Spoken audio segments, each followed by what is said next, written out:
شکستی ئۆپۆزیسیۆن و سەرکەوتنی پۆپۆلیزم لە هەرێمی کوردستان.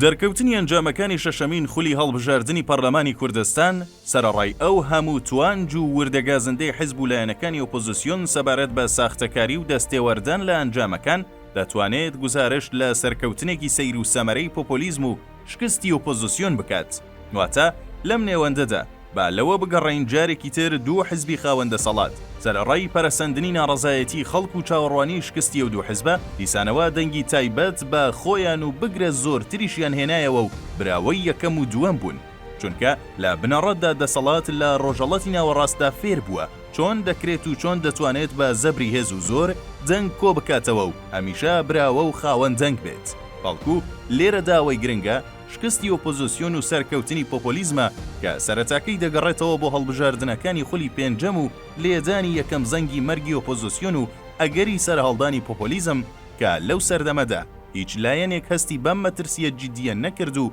بۆی گرنگ نەبوو.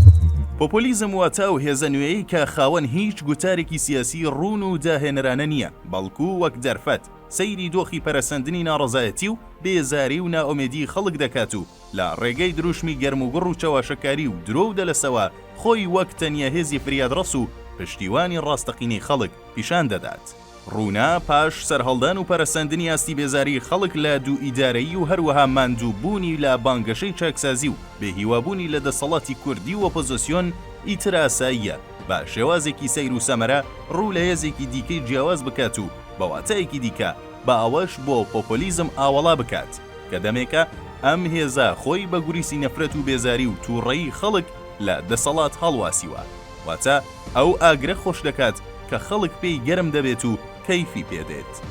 کەواتە گەر خەڵک لەلایەکەوە هەست بەوە بکەن لەلایەن دەسەڵات و ئۆپۆزیسیۆنەوە سوکایەتیان پێکراوە، پەراوێز خراون، لەبیر کراون و کەرامەتیان پێشێل کراوە، هەروەها لەلایەکی دیکەشەوە بگەنەوە باوەڕێی کیانی هەرێمی کوردستان لەژێر سێبەری چەندین گروپی خاوەن دەسەڵاتدایە و ئیتر ڕێگایەک بۆ چاکسازی و گۆڕانکاری نەماوەتەوە و مەترسی ڕووخان و پوکانەوەی جدی لە ئارەدایە، ئیتر ئاساییە خەڵک پەنا بباتە بەر پۆپۆلیزمی خاوەن دروشم و بانگەشەی زەق و ئەو بە پشتیوانی خۆی بزانێت. دەبێت ئەوە لەبیر نەکەین لە کاتی بانگەشەی هەڵبژاردن و دەنگداندا پۆپۆلیزم نەک تەنیا خۆی وەک نوێنەری ڕاستەقینەی خەڵک و خاوەن شەرعیەت پیشان دەدات، بەڵکو وا خۆی نمایش دەکات کاویش لە دۆخەکە تووڕە و بێزارە و لە ئێستادا تەنیا ئەو نوێنەری ڕاستەقینە و بەرژەوەندیەکانی خەڵک و نەتەوەکەیەتی. بەواتایەکی دیکە وا خۆی نیشان دەدات لە نەبوونی دەسەڵات و ئۆپۆزیسیۆنی تەندروست ئەو تەنیا فریادڕەسی خەڵکی بێزار و ماندوویە لەو هەموو نەهامەتیەی کە تەنگی بە خەڵک هەڵچنیوە.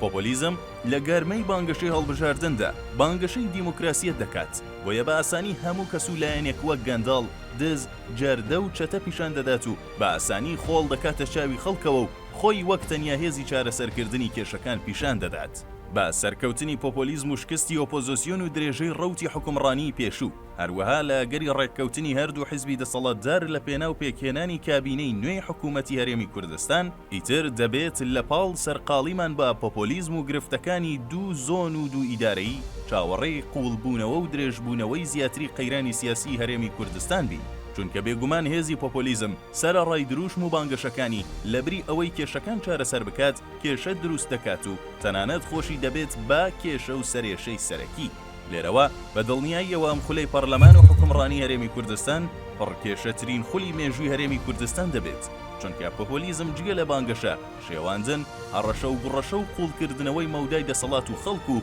دەرەنجامیش بێهیواکردنی خەڵک لە کیانی کوردی هیچ دەستکەوتێکی نابێت. بۆیە لە ئێستاوە دەبێت چاوەڕێەوە بکرێت چەندە گورزی لێدانەکانی کیانی هەرێمی کوردستان خێراتر و کاریگەرتر دەبن.